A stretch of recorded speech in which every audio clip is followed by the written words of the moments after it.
दिल्ली उच्च न्यायालय को यह सूचित करके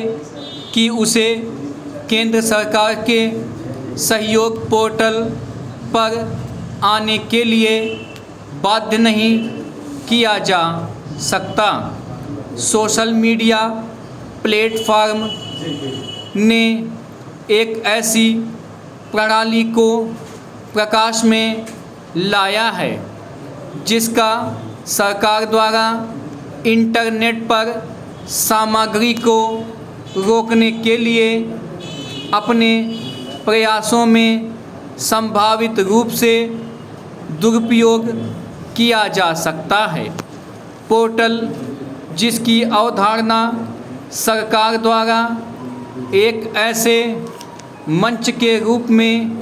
की गई है जो कानून प्रवर्तन एजेंसियों, सोशल मीडिया प्लेटफॉर्म और दूरसंचार सेवा प्रदाताओं के बीच समन्वय की सुविधा प्रदान करेगा ताकि गैर कानूनी सामग्री को तेज़ी से हटाने में मदद मिल सके। अक्टूबर 2023 में इलेक्ट्रॉनिक्स और सूचना प्रौद्योगिकी मंत्रालय द्वारा जारी एक कार्यालय ज्ञापन का अनुवर्ती प्रतीत होता है जिसमें सरकारी एजेंसियों को आईटी अधिनियम की धारा 79 के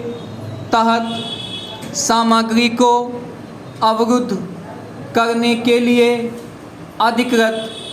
किया गया है। सहयोग के निर्माण का खुलासा केंद्रीय गृह मंत्रालय MHA ने पिछले साल दिल्ली उच्च न्यायालय में शबाना बनाम दिल्ली सरकार और अन्य के मामले में किया था, जहां अदालत ने तत्काल मामलों को संबोधित करने के लिए इंटरनेट मध्यस्थों और कानून प्रवर्तन अधिकारियों के बीच वास्तविक समय की बातचीत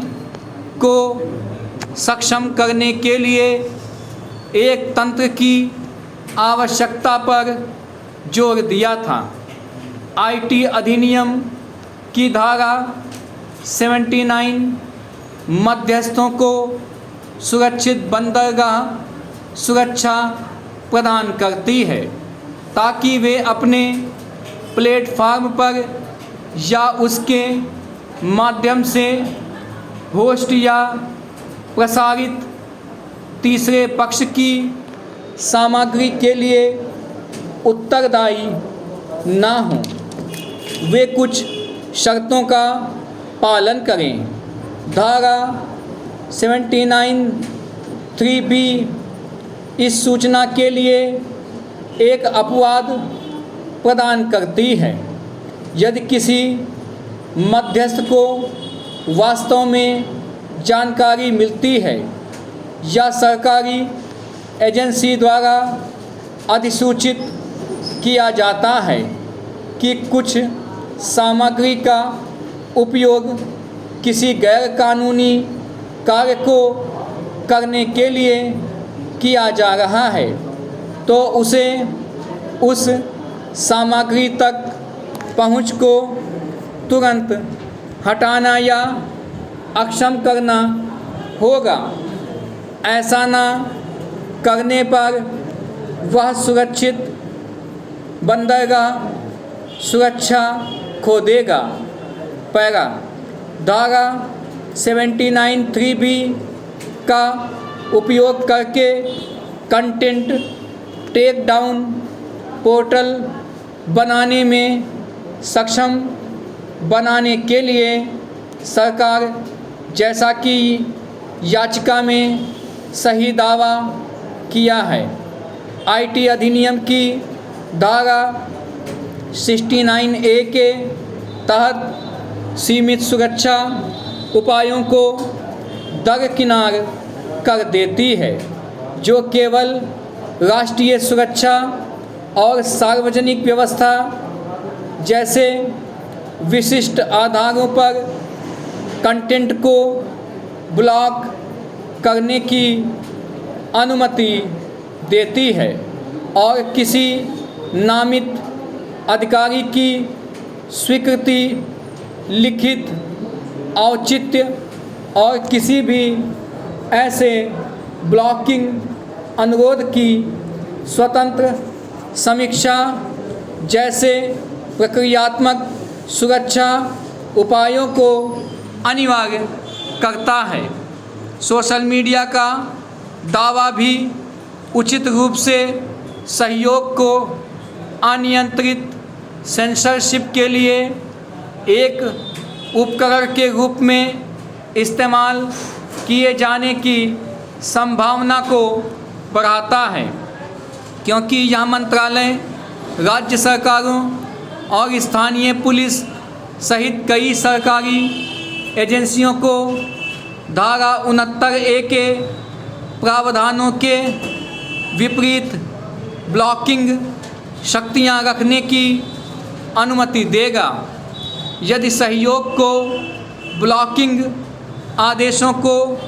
संबोधित करने के माध्यम के रूप में उपयोग किया जाता है, तो आदेश को चुनौती देने के लिए कोई अवसर नहीं लगता है, ना ही कोई प्रक्रियात्मक सुरक्षा है, जो अन्यथा धारा 69A के माध्यम से उपलब्ध है। इससे पता चलता है कि पोर्टल का कार्यान्वयन अल्ट्रा वायर्स हो सकता है और श्रेया सिंघल बनाम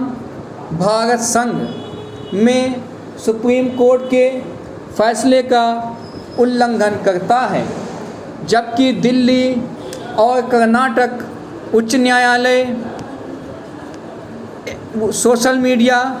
ने भी यहाँ सहयोग पोर्टल को चुनौती देने वाली याचिका दायर की है। मामलों की सुनवाई कर रहे हैं। गृह मंत्रालय को सहयोग पोर्टल की विशेषताओं का पूरा विवरण सार्वजनिक अवलोकन के लिए उपलब्ध कराना चाहिए, ताकि यह सुनिश्चित किया जा सके कि यह ऑनलाइन सामग्री विनियमन के लिए कानूनी ढांचे को दरकिनार ना करे।